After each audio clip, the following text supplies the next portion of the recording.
Oh, it's you. I've been waiting for you. I've been thinking of this moment for weeks now, but seeing you before me now, I found myself at a loss for words. I am well.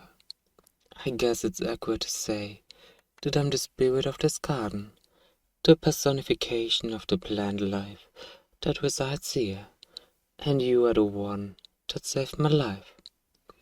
Yes, you. Think about it, honey.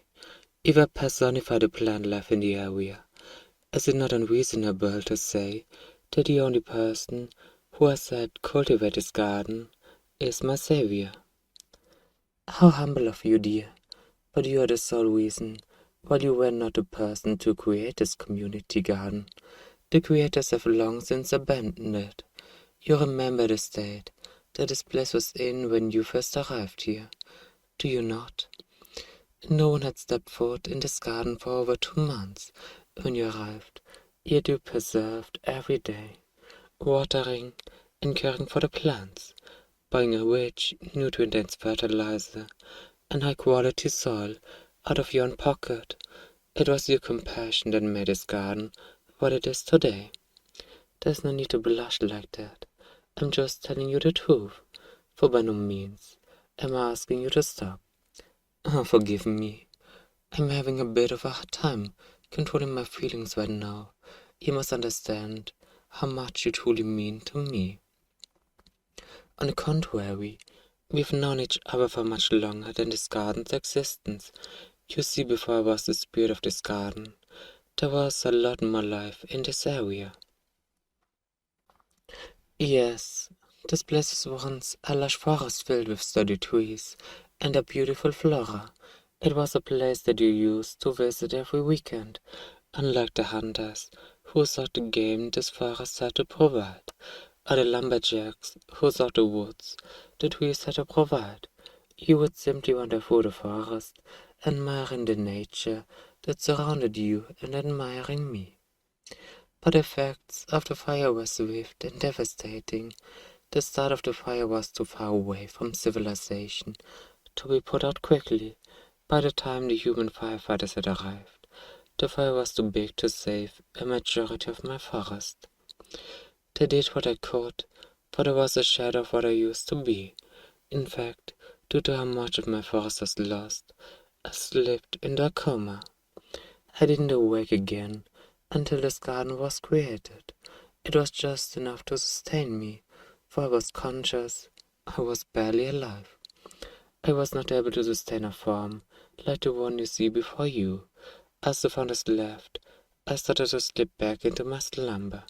I truly thought that I would not be able to make it.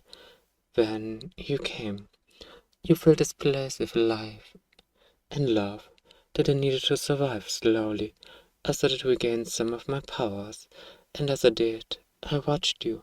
I watched you care for each plant individually. I listened as you spoke to them, as if they were human. I felt the love that you had for this garden, and for me. As you guessed, I now finally have enough of my power to show myself to you. I refuse to wait a second longer. I just really wanted to talk to you. Please, do not worry about the plans for today. I can tend to them. You have been doing so many weeks for now. You deserve a day of rest. Of course.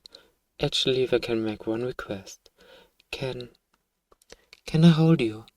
There have been days where you have looking sullen. I couldn't help but notice that today was one of those days. No, I insist. You have helped me so much. Please allow me to do the same. That's it.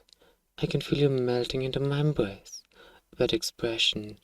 When was the last time someone held you like this? I see. How tragic. You don't have to worry about it anymore.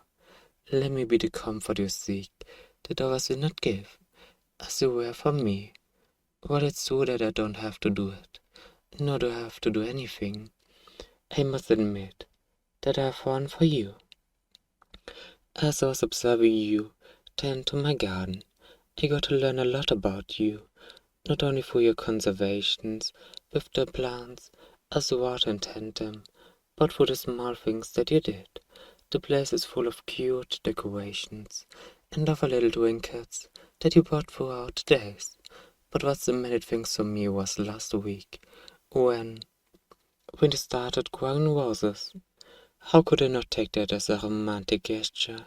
I know you have as much love for this garden as I have for you, so please accept my feelings.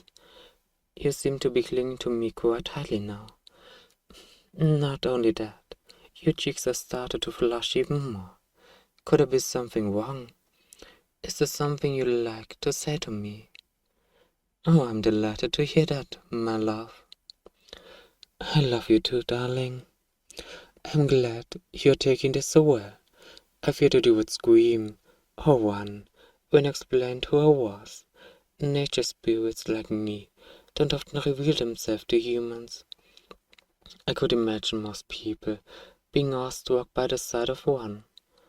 Familiar? I suppose that would make sense, considering that you've been tending to me every day for the past few weeks. Do, do you remember what you were talking about yesterday? About finding a purpose in life? About how no matter what you did, you felt like you weren't making any real progress towards a big goal? Perhaps, if you're willing to join me, you could help me grow past the boundaries of this small garden. With you by my side, I think we can turn this place into the beautiful forest it once was. Yes, dear, I really believe that much in you. You underestimate the power of the human spirit. You came here every morning and evening for weeks and spent hours removing weeds, watering plants, and painting seeds. You put in so much effort into a small garden that no one else seems to care about. And now with a nature spirit at your side, turning the small bundle of life into a forest is a menial task compared to what you did. I am capable of more than you think, my love. I cannot wait to show you, but for now, you must rest. Have you looked in the mirror lately, dear? The bags under your eyes are horrendous. Come, lay down. It isn't much for now, but tomorrow we can start making your house. Once you start growing trees, it should be quite easy to gather the needed resources. Of course I don't mind. We've always lived in a symbiotic relationship with humanity. While you do cut down trees for wood, you're also the ones who plant more trees and plants. We give and we take. I've never held a grudge against the hunters and lumberjacks who would visit my forest. Enough talking, sweetie. Please, close your eyes. I've got you. You don't have to worry about anything else. Now, sleep well, my dear.